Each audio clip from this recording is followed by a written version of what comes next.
Hello MMTers, Monday morning for me here in Mystic Land, and I'm putting together Tuesday's World Economic News.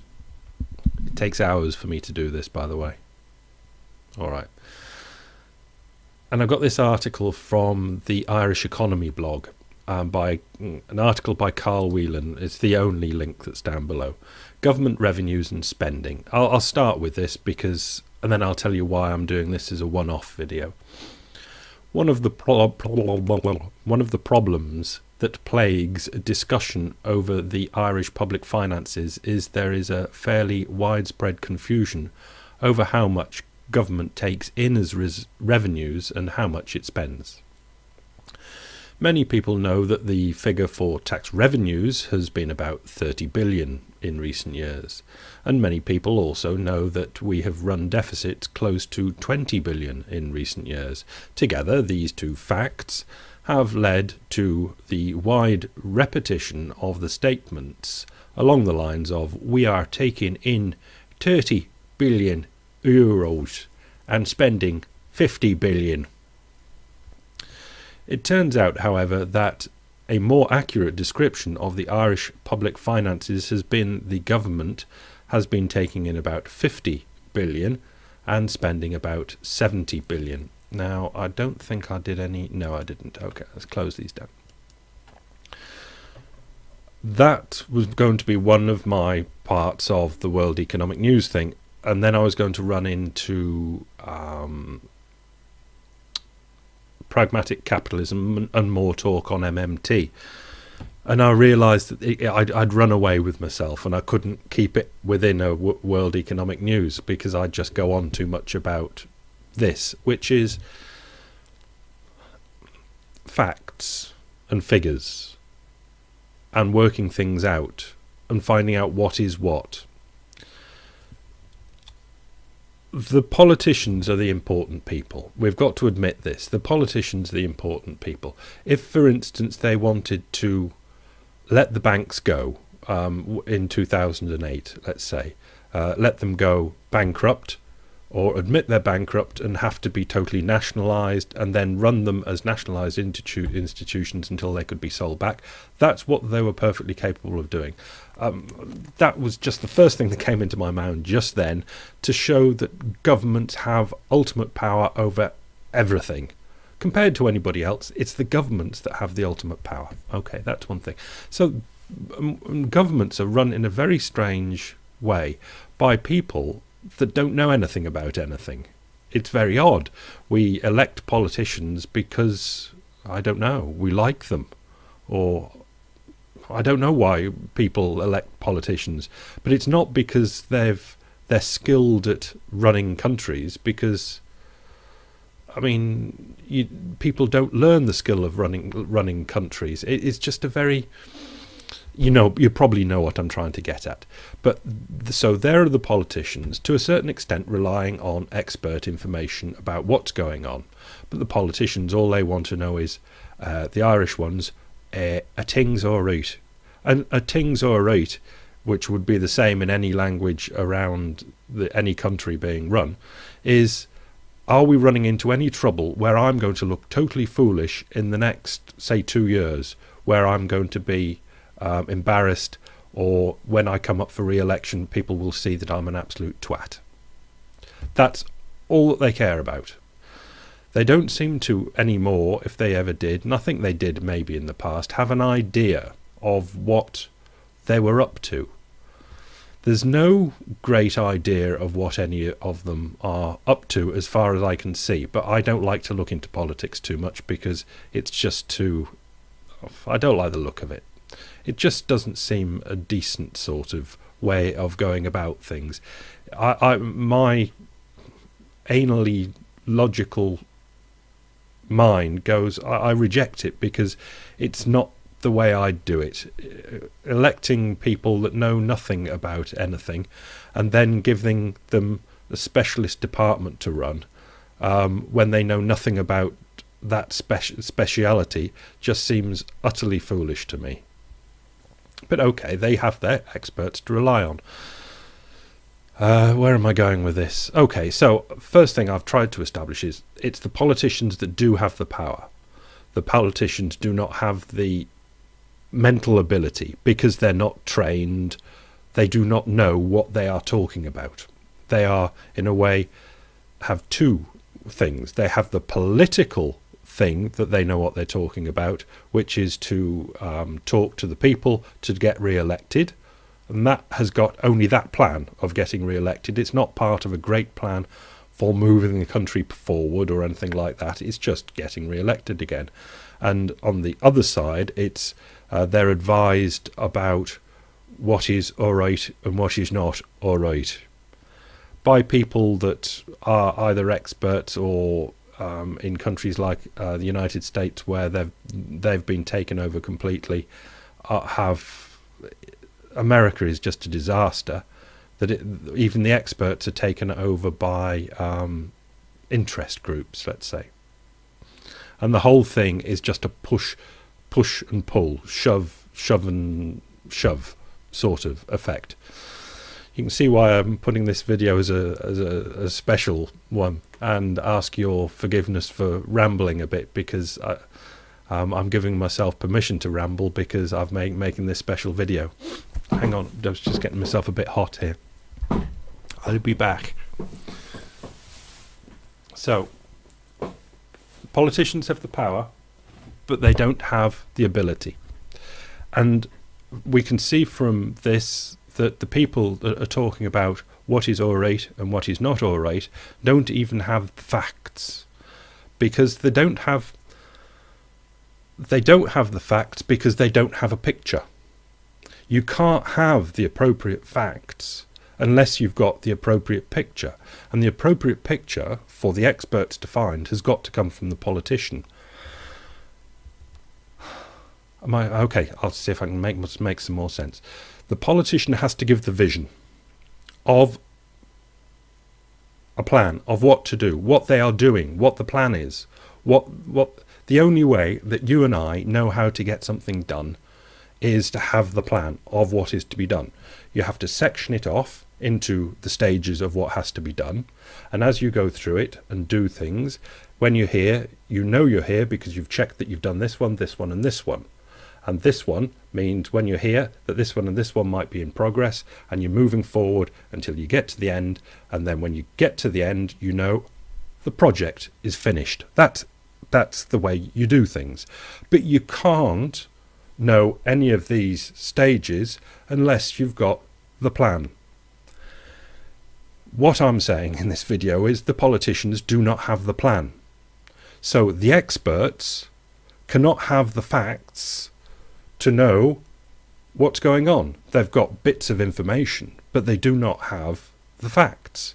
Because to have the facts, if you read that article on the Irish economy thing, it's a bit informative about it, but I'll tell you roughly what it is and you can get the idea. It depends whether you put some types of different income into one side of an income statement or not. Like social security payments. I think most people can understand that. Should that be income, or should that be in some way putting a special purpose vehicle aside? There are different ways you can do accounting. Accounting is not just it's just an example of the way you present facts is dependent on what the whole plan is. Because banks present their books in a certain way because they have been told that that is what the plan is, that is what banking is, and that is the way you present the books. So the facts are made to fill out the books and paint a picture. But that picture is in a frame, and they have been told what that frame is. I think I might be overstressing this, but you're getting the idea that facts just hanging around being facts here, there and everywhere are ultimately useless unless they are part of a frame, part of a plan. Right, MMT. There are these Austrian, let's say Austrian, there's I'm not going to, these different Keynesian, neoclassical, all these types of different economic things that are taught in universities, colleges, and whatever. I don't understand enough about them to go la la da. I don't know the details. But I think I know enough to know that they don't have a New Testament and an Old Testament in any of them.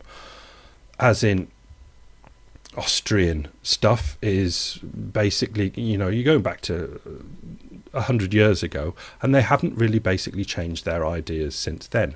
But in 1971, as an example, the world changed. The world changed from the Bretton Woods.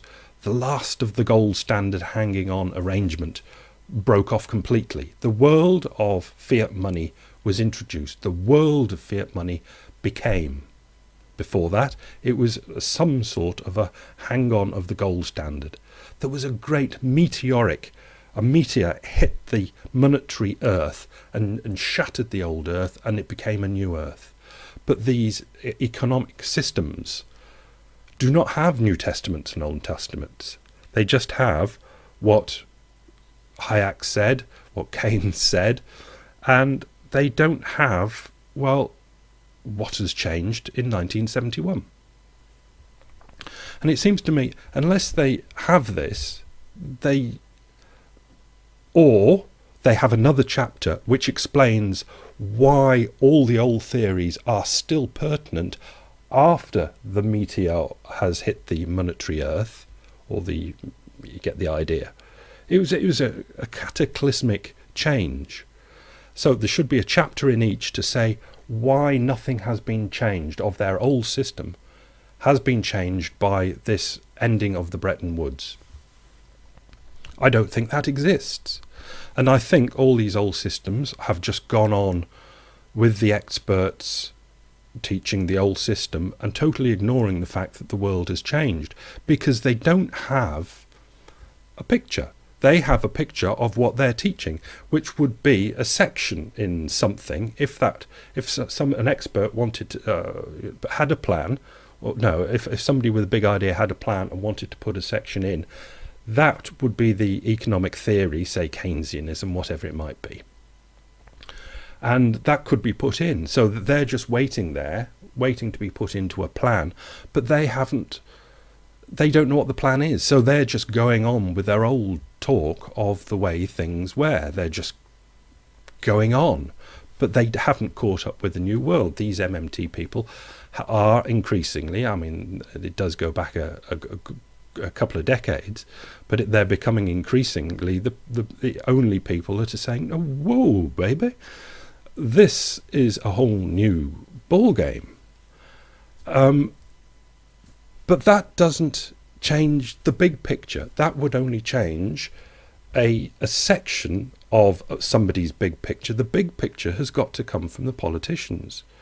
And you've got to take the certain type of economics and the card and slot it in and go, well, now what can we do with this card in? Or to even have the idea of the new big picture, you have to have the idea of some sort of reality. You can have the idea that you're going to, I can only think of invade China, but something monetarily, you're going to level everybody out to within 5% of each other. It's just come to mind. But you've got an idea that you're going to bring the rich down and bring the poor up, whatever it might be. But so that might be an idea. So then you have to go out and gather facts as to what and how that might be able to be achieved. So you go and get your facts. But it would be useless to get old facts that haven't taken into account the new situations. I'm getting slightly lost, and I admit it here.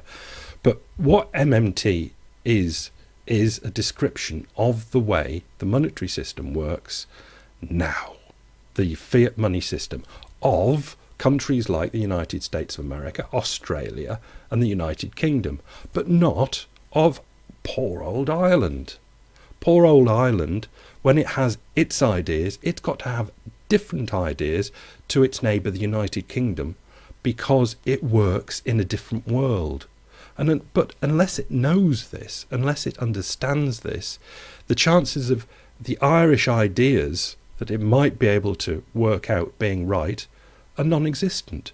Unless the United Kingdom knows it's running a different monetary system to Ireland, it's running an MMT system, it is just not likely to get its big ideas right.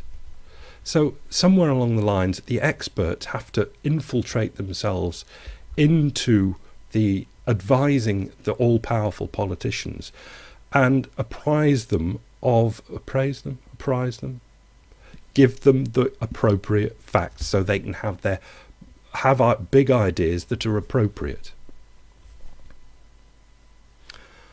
And then hopefully feed them the appropriate facts so they can get the appropriate things done and the big ideas can be achieved.